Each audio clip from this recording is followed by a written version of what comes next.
Colour கண்ணாடி cricket voice மீடியாவை அடுத்து vlogabala சப்ஸ்கிரைப் பண்ணுங்க.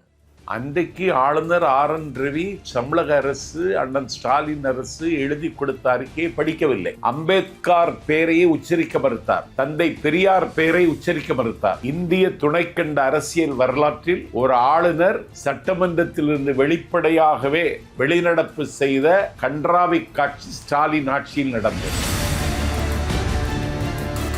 இன்னைக்கு மேதகு அலேல்கர் அவர்கள் எங்களுடைய அறிக்கையை அப்படியே வாசித்தார். இதுல தாவேகாவுக்கும் பிஜேபிக்கும் ஒரு நெருக்கம் வருவது மாதிரி காட்டிக்கொள்ள திமுக முயற்சிப்பதற்கு காரணம் அந்த வேலை இப்பொழுது அவர்கள் செய்து கொண்டிருக்கிறார். திமுக பாஜக கூட்டணி வரப்போகிறது. விஜயபாஸ்கரை இவங்க இழுக்கணும்னு விரும்பினாங்க திமுகல.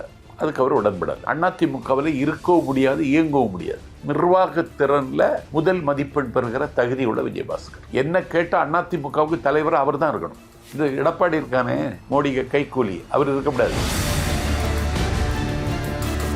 திமுக இனிமேல் தமிழ்நாட்டில் எந்த தொகுதியிலும் வெற்றி பெறுவதற்கு வாய்ப்பில்லாத ஒரு சூழல் வருகிற காலத்தில் உருவாகும். உன் கையில் இருந்த கூட்டணி இப்ப எங்க கையில் இருக்கு. திமுக சோர்ந்து போச்சு.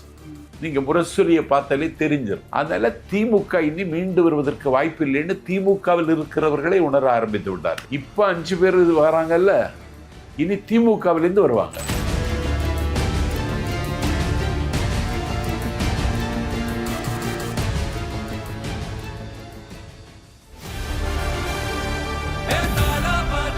மக்களுக்கு நல்லது பண்றதுக்கு அரசியலுக்கு வாங்கடா, கொலை அடிக்கிறது கொலை பண்றதுக்கு அரசியலுக்கு.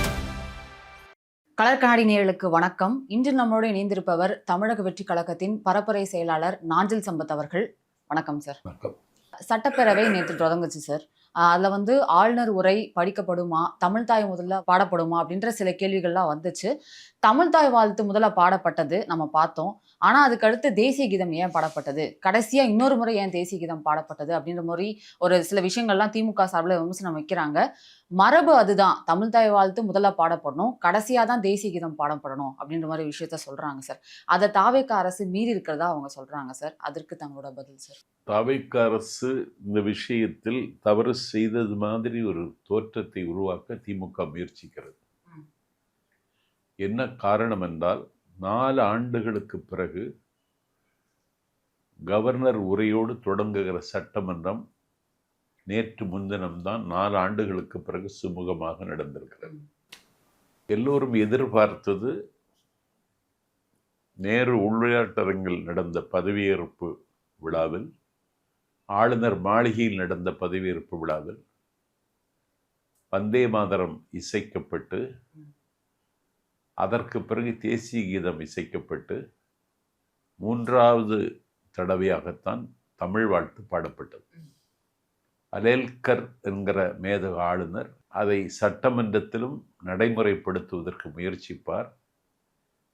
இவர்கள் எதிர்கொள்ள முடியாமல் திணறுவார்கள், திண்டாடுவார்கள் என்று திமுக கருதியது. ஆனால் நேற்று முன்தினம் சட்டமன்றத்தில் தமிழ்தாய் வாழ்த்து பாடப்பட்டது. இனி ஒன்று இதிலே புரிந்து கொள்ள வேண்டிய அம்சம், வந்தே மாதரம் பாடப்படவில்லை. ஆமா, தேசிய கீதம் தமிழ்தாய் வாழ்த்து தான் பாடப்பட்டது. தேசிய கீதத்திற்கு நாம் யாரும் அந்நியமானவர்கள் அல்ல. அது ஒரு முறைக்கு 2 முறை பாடியதால் என்ன இலக்கு வந்து விட்டது என்று திமுக உறுப்பினர்கள் சொல்ல முடியாது. கவர்னர் விரும்பினாரா இல்லை சட்டப்பேரவை தலைவர் எடுத்த முடிவான்னு நான் சொல்ல முடியாது. அதனால தமிழ்தாய் வாழ்த்துக்கு முன்னுரிமை கிடைத்திருக்கிறது என்ற வகையில் தமிழக வெற்றி கழகத்தின் ஆட்சி தமிழ்நாட்டின் உரிமையை காக்கிற இந்த பயணத்தில் முதல் வெற்றியை பெற்றதை நேற்று முன்தினம் நடந்த சட்டப்பேரவை காட்டியது. ஆளுநர் நிறைய விஷயங்கள் படித்தார். இந்த அரசு இதுக்கு முன்னாடி என்னென்ன திட்டங்கள் கொண்டு வந்தது, இதுக்கு மேலே எதை நோக்கி இந்த அரசு பயணப்படும் அப்படிங்கிற நிறைய விஷயங்களை ஆளுநர் படித்தார். அவர் படிக்கும் போது தமிழக அரசுக்கு நிதி கொடுக்கறதுல ஒரு அநீதி இழைக்கிறாங்க அப்படிங்கிற விஷயமா இருக்கட்டும், இல்லை இருமொழி கொள்கை தான் தமிழக அரசு விருப்பப்படுது அப்படின்ற விஷயத்த சொல்றதா இருக்கட்டும், இது எல்லாமே ஒரு ஆளுநர் படிக்கிறது அப்படிங்கிறது வித்தியாசமா பார்க்குறாங்க. ஏன்னா ஆளுநர் அப்படிங்கிறவர் பாஜக சார்ந்தவர் அப்படிங்கிற ஒரு பிம்பம் கிரியேட் ஆகி அவர் இதெல்லாம் படிக்கிறது அப்படிங்கிறது பாஜகவும் தாவேக்காவும் ஒரு அண்டர் டீலிங் பண்றாங்களா அப்படிங்கிற ஒரு விஷயத்தை முன்வைக்கிறாங்க இந்த மாதிரி ஆளுநர் உரையில படிக்கும் போது. இல்லை, இருமொழி கொள்கை தான் தமிழக வெற்றி கழகத்தினுடைய கொள்கை. அதை ஆளுநர் உரையில் நாங்கள் குறிப்பு எழுதி கொடுத்திருக்கிறோம். அதை அப்படியே சொன்னார் அவர். இது எங்களுக்கு கிடைத்த வெற்றி. நிதி பகிர்வில் தமிழகம் வஞ்சிக்கப்படுகிறது என்பது, புறக்கணிக்கப்படுகிறது என்பது கல்வெட்டாகி போன உண்மை. இதையும் அலேல்கர் அவர்கள் வாசித்திருக்கிறார்கள். இதில் தாவேக்காவுக்கும் பிஜேபிக்கும் நெருக்கம் வருகிறது என்று சொல்வதற்கு எந்த புள்ளியில் அவர்கள் சொல்லுகிறார்கள் சொல்ல முடியுமா உங்களால? ஏன்னா இதுக்கு முன்னாடி ஆளுநர் படிக்கும் போது அதுல நிறைய திருத்தம் பண்ணணும் அப்படின்னு சொல்லி அதைத்தான் கேட்கிறேன். அன்றைக்கு ஆளுநர் RN ரவி தமிழக அரசு, அண்ணன் ஸ்டாலின் அரசு எழுதி கொடுத்த அறிக்கையை படிக்கவில்லை. அம்பேத்கர் பெயரையே உச்சரிக்க மறுத்தார். தந்தை பெரியார் பெயரை உச்சரிக்க மறுத்தார். ஒரு கட்டத்தில் அதற்கு எதிர்ப்பு குரல் எழுந்தவுடனே சட்டமன்றத்தை விட்டு வெளிநடப்பு செய்தார். இந்திய துணைக்கண்ட அரசியல் வரலாற்றில் ஒரு ஆளுநர் சட்டமன்றத்திலிருந்து வெளிப்படையாகவே வெளிநடப்பு செய்த கன்றாவி காட்சி ஸ்டாலின் ஆட்சியில் நடந்தது. நீங்கள் ஆளுநருக்கு முன்கூட்டியே இது குறித்து விவாதித்திருக்க வேண்டும், பேசியிருக்க வேண்டும். ஏனென்றால் அவர் ஒரு அடாவடி ஆளுநர். அவர் ஒரு பச்சை சனாதனி, தமிழ் இனத்திற்கு எதிராக சிந்திக்கிற ஒரு ஆபத்தான மனிதர். அந்த ஆபத்தான மனிதர் ஆளுநர் அறிக்கையை படிக்க வருகிறார் என்றால் அவருக்கு முன்கூட்டியே ஒரு கடிதமாவது எழுதி இப்படியெல்லாம் படிப்பதை நாங்கள் ஏற்க மாட்டோம்னு சொல்லியிருக்கூட அவங்க சொல்லலை. இன்னைக்கு மேதகு அலேல்கர் அவர்கள் எங்களுடைய அறிக்கையை அப்படியே வாசித்தார். அதற்கு பிறகு தமிழ் மொழிபெயர்ப்பை சட்டப்பேரவைத் தலைவர் JCT பிரபாகர் வாசிக்கிற பொழுது சபையில் இருந்தார். அவரை வணங்கி வரவேற்ற சட்டப்பேரவை தலைவரும் சட்டப்பேரவை செயலாளரும் அவை முன்னவர் அண்ணன் செங்கோட்டையனும் அவரை வரவேற்றதைப் போல வழி அனுப்பி வைக்கிற வைபவத்திலும் கலந்து கொண்டு அவர்களை வழி அனுப்பி வைத்தார்கள். இதுல தாவேக்காவுக்கும் பிஜேபிக்கும் ஒரு நெருக்கம் வருவது மாதிரி காட்டிக்கொள்ள திமுக முயற்சிப்பதற்கு காரணம் அந்த வேலை இப்பவர்கள் அவர்கள் செய்து கொண்டிருக்கிறார். திமுக பாஜக கூட்டணி வரப்போகிறது. ஏன்னா இவங்க அதிகாரம் இல்லாம இவங்களால இருக்க முடியாது. அதிகார பசி, அதுவும் அசுர பசி உள்ள கூட்டம் திமுக கூட்டம். இப்பொழுது நாங்கள் அதிகாரத்திற்கு வந்துவிட்டதற்கு பிறகு ஏதோ அவர்கள் இருப்பை தொலைத்தது மாதிரி ஒரு நெருக்கடியில் சிக்கி இருக்கிறார்கள். இந்த அரசை எப்படியாவது ஊனப்படுத்த வேண்டுமானால், செய்ய முடியுமானால் ஒன்றிய அரசு செய்ய முடியும். அதை வைத்து இவர்களுக்கு ஒரு மிரட்டல் விடுக்கலாம் என்று திமுக கணக்கு போடுகிறது. பிஜேபியோட நெருங்க மாட்டோம். இன்னைக்கு பிஜேபி கட்சிக்கு தமிழ்நாட்டில் 11% இருந்த வாக்கு சதவீதம் 3% குறைந்து ஒரே ஒரு உறுப்பினர் மட்டும்தான் வெற்றி பெற்றிருக்கிறார் என்றால் இது திமுகவினுடைய செய்த காரியம் அல்ல, தாவேக்கா செய்த காரியம். பிஜேபி கட்சியினுடைய மாநில தலைவர் என் நல்ல நண்பன் நயனார் நாகேந்திரன், தேசிய மகளிரணி செயலாளர் சகோதரி வானதி சீனிவாசன், இவர்கள் எல்லாம் தோற்கடிக்கப்பட்டிருக்கிறார்கள் என்றால் இதிலே தாவேக்காவின் பங்கு தான் இருந்ததே தவிர திமுகவுக்கு இதில் பங்கு இல்லை.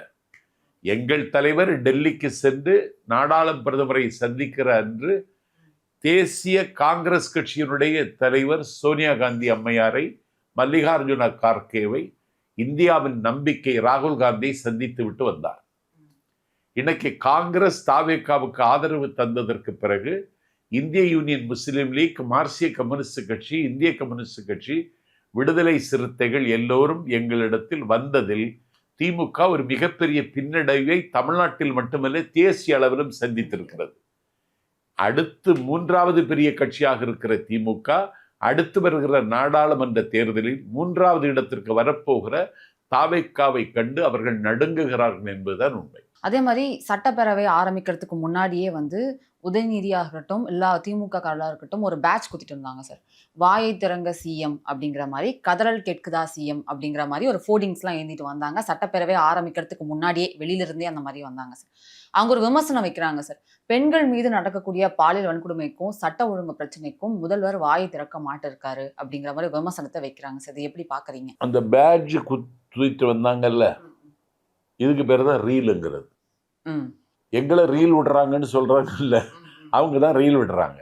சட்டமன்ற கூட்டத்தொடர் ஆளுநர் உரையோடு தொடங்குகிற அன்றைக்கு சட்டமன்றத்திற்கு வந்து ஒரு எதிர்க்கட்சி என்ற நிலையில் தன்னுடைய கடமையை ஆற்றி இருக்க வேண்டும் உதயநிதி ஸ்டாலின். அன்றைக்கே பேட்ஜ் அணிந்து கொண்டு வந்தது ஒரு அமங்கலமாக எனக்கு தெரிந்தது. இதை சட்டமன்றத்தில் பேசுவதற்கு வாய்ப்பு கிடைக்கும் பொழுது அவர்கள் பதிவு செய்யலாம்.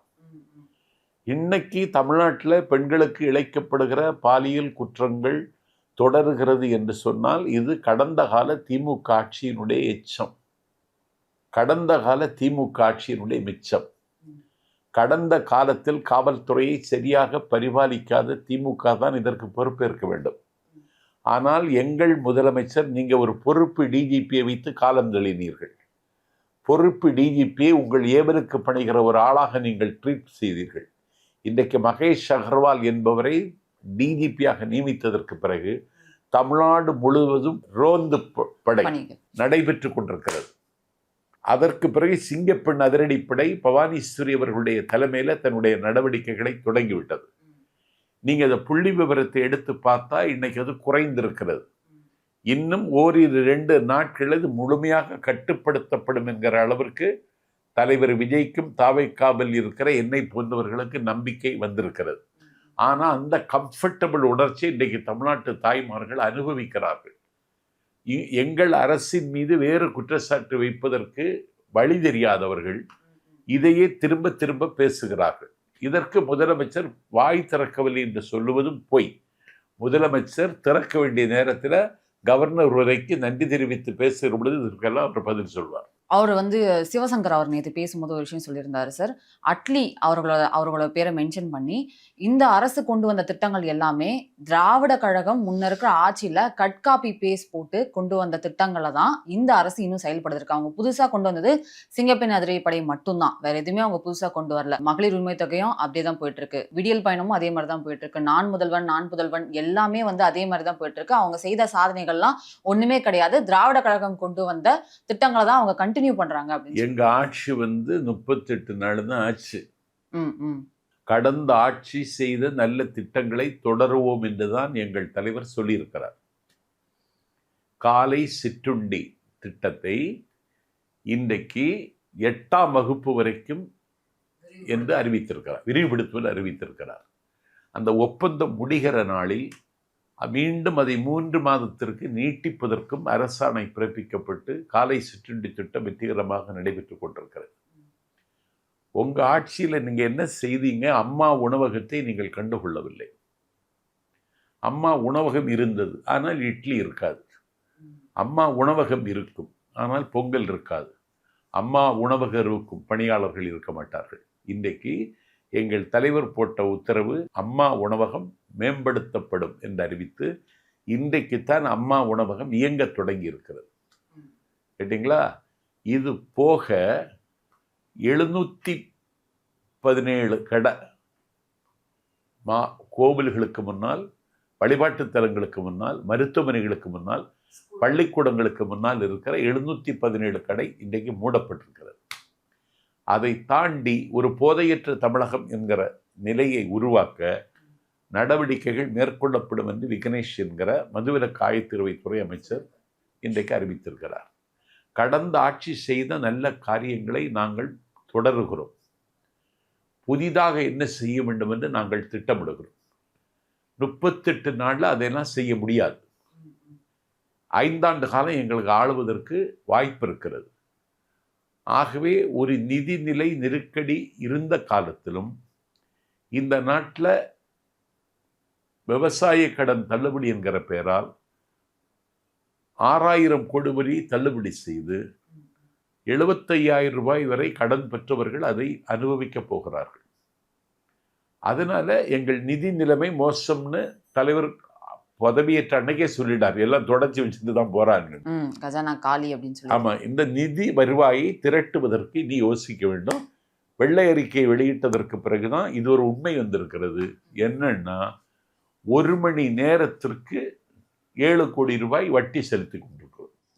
78,000 கோடி இந்த நாட்டில் வருவாய் பற்றாக்குறை இருக்கிறது.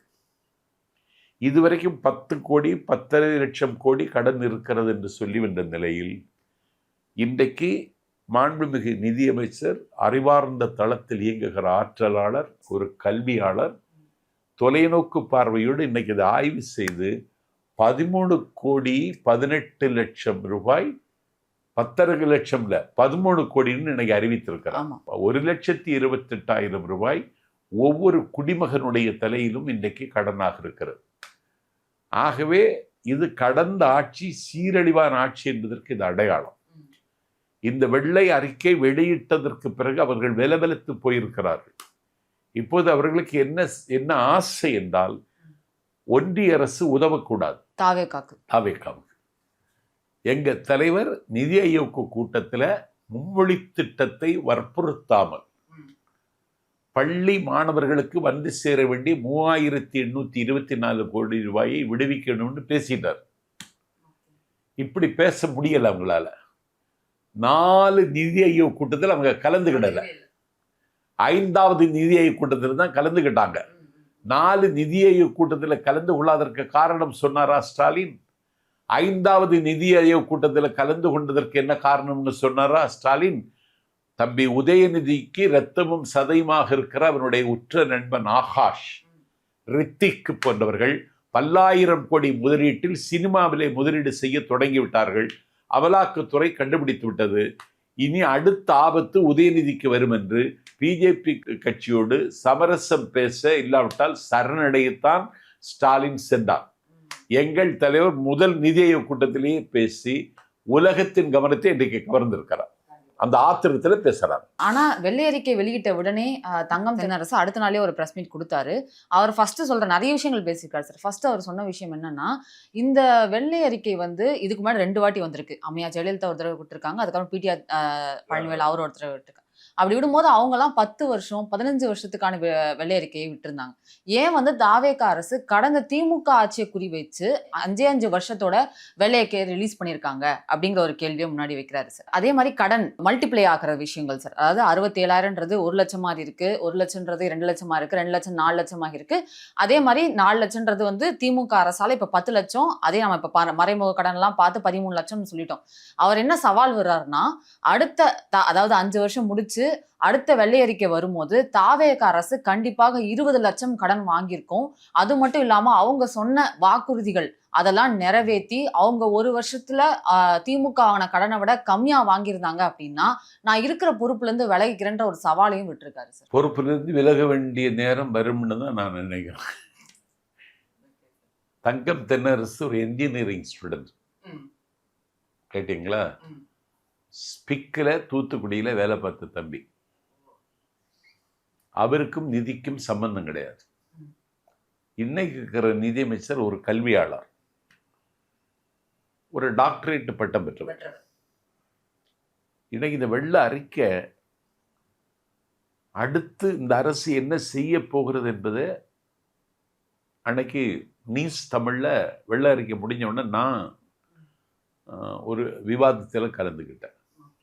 இந்த வெள்ளை அறிக்கை என்ன சொல்ல வருகிறது என்றால், இனி தமிழக அரசு ஒரு சர்ஜரிக்கு தயாராகும், நார்மல் டெலிவரிக்கு வாய்ப்பில்லை, சிசேரியன் பிரசவம் தான்னு நான் பதிவு செய்தேன். அதை நோக்கித்தான் இந்த ஆட்சி நகர். ஏன்னா வரி ஏய்க்கிறவர்கள் இருக்கிறார்கள், ஏய்க்கிறவர் மட்டுமில்லை ஏமாற்றுகிறவர்கள் இருக்கிறார்கள். இதையெல்லாம் திமுக அரசு கண்டுகொள்ளவில்லை. அவங்களையெல்லாம் அடையாளம் கண்டு தூக்குனா கஜானாவுக்கு நிதி வந்து சேரும். அது மாதிரி 6,000 10,000 கோடிக்கு ஒரு சாலை திட்டத்தை அறிவிச்சா அதில் 6,000 கோடி தான் செலவழிக்கப்படும். 4,000 கோடி முதலமைச்சருக்கு, முதலமைச்சருடைய குடும்பத்துக்கு, சம்பந்தப்பட்ட அமைச்சருக்குன்னு பங்கு வச்சு எடுத்துருவாங்க. ஃபண்டு கலாச்சாரம் அப்படின்ற ஒரு விஷயம் இன்னைக்கு அதுக்கு முற்றுப்புள்ளி வச்சுட்டோம்.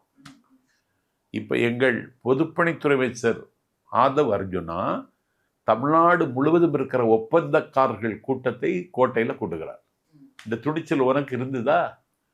ஒப்பந்தக்காரர்கள் கூட்டத்தை கூட்டி எங்களுக்கு ஃபண்டு தேவையில்லை, தரமான சாலைகளைத்தான் நாங்கள் எதிர்பார்க்கிறோம், தரமான வேலைகளைத்தான் எதிர்பார்க்கிறோம்.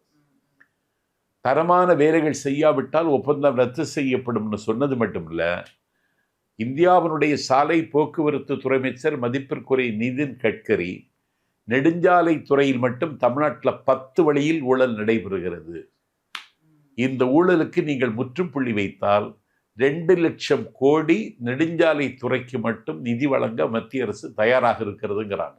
ஓகே, கேட்டீங்களா? இவங்க இதை பூரா விழுங்கி ஏப்ப விட்டாங்க. இனி என்ன ஆகும்னா கஜானாவுக்கு இனிமேல் தான் காசு வர தொடங்கும். சிக்கனமாக இருக்க வேண்டும் என்ற ஒரு நடவடிக்கை நாங்கள் மேற்கொண்டிருக்கோம். இன்னைக்கு இவங்களுக்கு அந்த அதிர்ச்சி. தங்கம் தென்னரசு திமுக தலைமையை சமாதானப்படுத்துவதற்கு விட்ட அறிக்கை. தங்கம் தென்னரசு ஒன்றை உணர்ந்து கொள்ள வேண்டும், 5 லட்சம் கோடியாக இருந்த கடனை நீங்கள் 10.5 லட்சமாக மாற்றினீர்கள். இதைத்தான் எங்க நிதியமைச்சர் சுட்டி காட்டியிருக்கிறார். அது 13 லட்சம் கோடின்னு அறிவித்திருக்கிறார். அப்போ நிர்வாகத்தில் எவ்வளவு பெரிய சீரழிவு ஏற்பட்டிருக்கிறதுக்கு இந்த கடன் இது. அதனால எரிவதை இழுத்தால் கொதிப்பது அடங்கும். எரிவதை இழுக்கிற காரியத்தில் நாங்கள் ஈடுபட்டிருக்கோம். ஒரு அற்புதமான ஆட்சியை, தந்த வாக்குறுதிகளை நிறைவேற்றக்கூடிய ஒரு ஆட்சி எங்கள் தலைவர் தருவார். கொடுத்த வாக்குறுதிகளை இப்ப இருக்கிற நிதிநிலை பார்த்துட்டு நம்ம இதெல்லாம் நடக்குமா? ஏன்னா நாங்க கேள்விப்படுறது எல்லாமே வந்து 1 ரூபாய் 2 ரூபாய் 1000 ரூபாய் அந்த மாதிரி கிடையாது. எல்லாமே கேள்விப்படுற லட்சங்கள் கோடிகள் அந்த மாதிரி கடன்களா தான் இருக்கு. இப்ப மகளிர் உரிமை தொகையா இருக்கட்டும், மகளிர் விடியல் பயணமா இருக்கட்டும், இது எல்லாமே வந்து கடனை தான் வாங்கி பண்ணியிருக்காங்கன்ற ஒரு விஷயமும் அந்த வெள்ளை அறிக்கை மூலமா தெரிய வந்தது. இப்போ முதல்வர் விஜய் அவர்கள் வாக்குறுதிகளா கொடுத்த விஷயங்கள் எல்லாமே இப்ப இருக்கிற நிதி நிலைமைக்கு சாத்தியமா, நடைமுறைக்கு பாருங்க? மதுவிலக்கு துறையில மட்டும் 3700 கோடி ரூபாய் ஊழல். அந்த ஊழலின் ஊற்றுக்கண் அடைக்கப்பட்டு விட்டது. பொதுப்பணித்துறையில 10,000 கோடி ஊழல், அந்த ஊழல் ஊற்றுக்கண் அடைக்கப்பட்டு விட்டது. மின்துறையில 7 லட்சம் ரூபாய்க்குள்ள டிரான்ஸ்ஃபார்மரை 13 லட்சம் கொடுத்து வாங்கியிருக்காங்க. இப்படி எல்லா துறையிலும், உணவுத்துறை உட்பட எல்லாத்திலையும் ஊழல். அந்த ஊற்றுக்கண்ணை அடைக்கிற பொழுது தமிழக அரசின் கருவூலத்திற்கு காசு வரும்.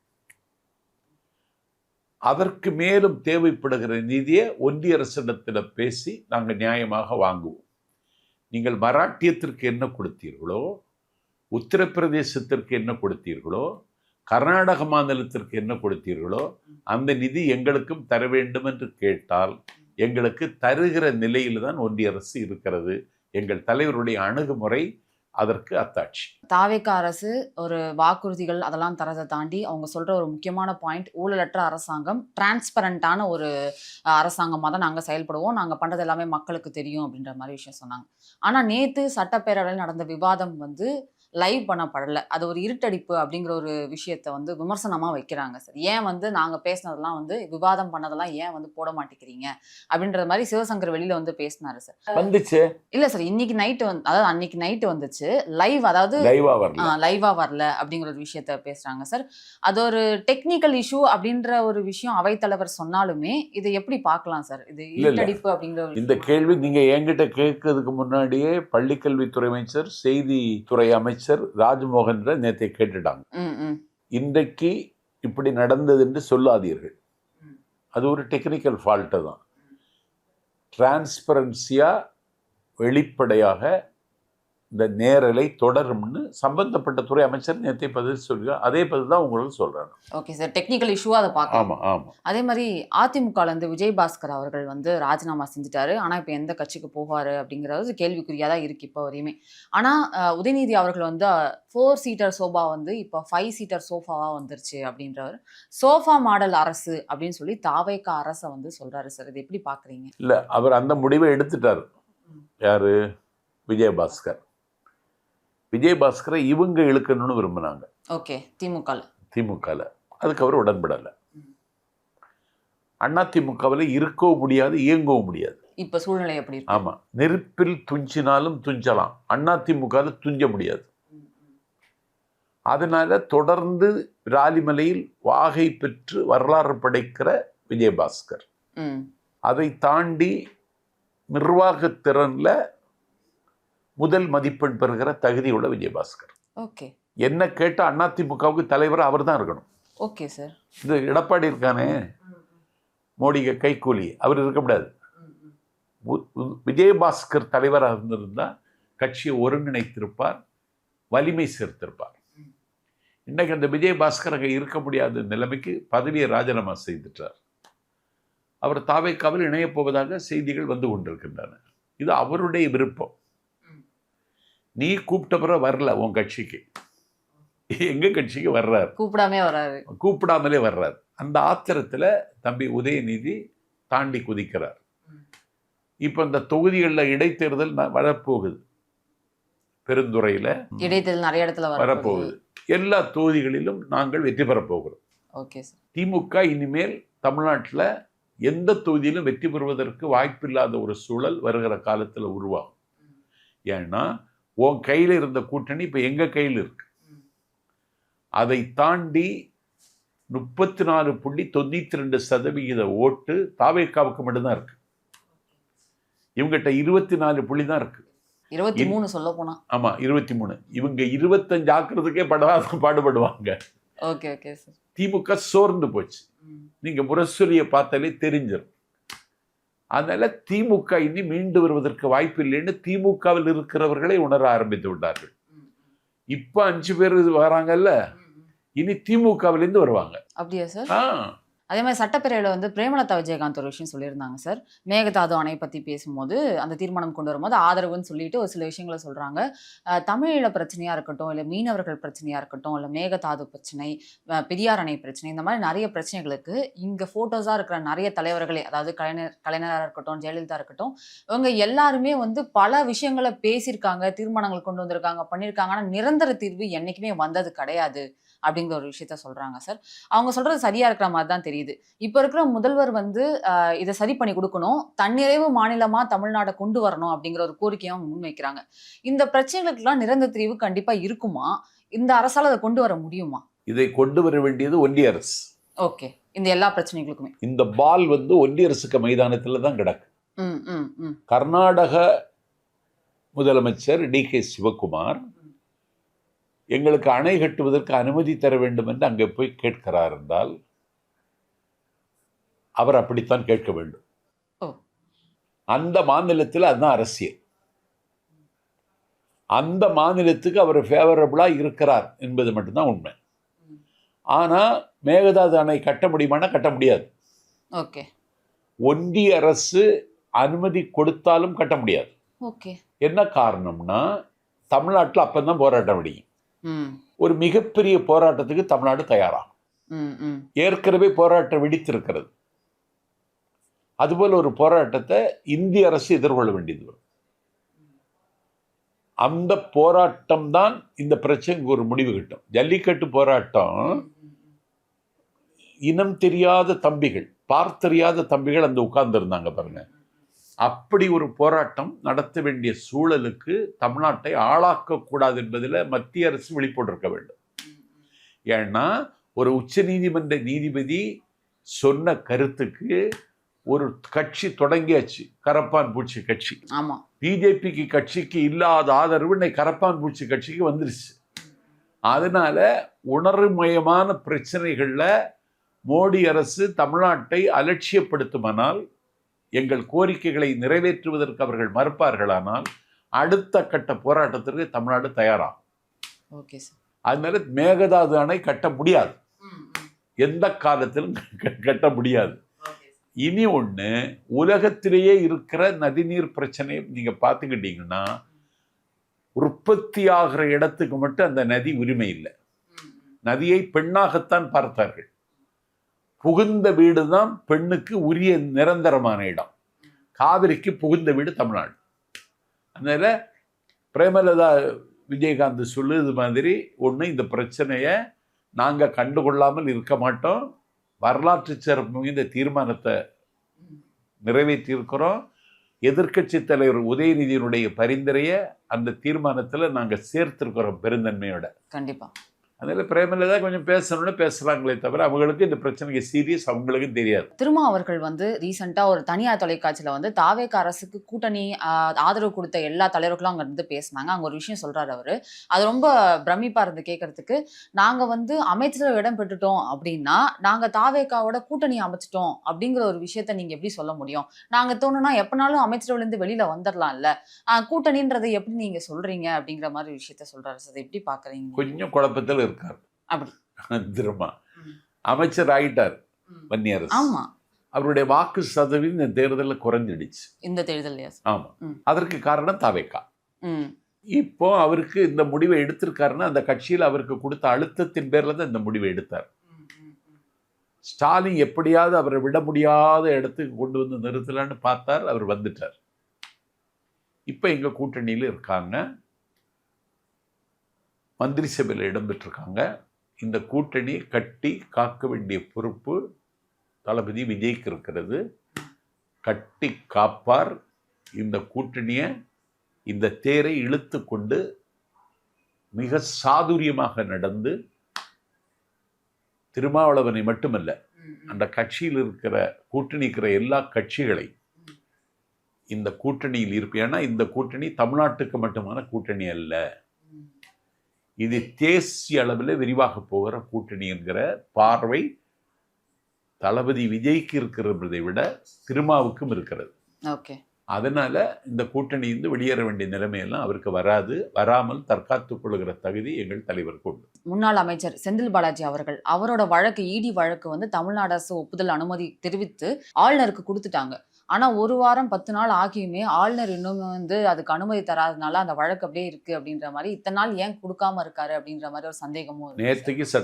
நேற்று முன்தினம் சட்டமன்ற கூட்டத்தொடரில் அவர் வரல. நேற்றைக்கும் வரல. ஆளுநர் உரை வாசிக்கிற அன்றைக்கும் வரல, நேற்றைக்கும் வரல. அவர் பிஜேபி கட்சிக்கு சேரப்போகிறார். அப்படி எடுத்துக்கலாமா சார்? பிஜேபி கட்சியில் சேரப்போகிறார். பேச்சுவார்த்தை நடந்துட்டு இருக்கு. இந்த தாமதத்திற்கு அதுவும் காரணமாக இருக்கும் என்று நாஞ்சில் சம்பத் என்கிற நான் ஐயப்படுகிறேன். ஓகே, எங்க தேவையான தகவல் கொடுத்ததுக்கு ரொம்ப நன்றி. நன்றி.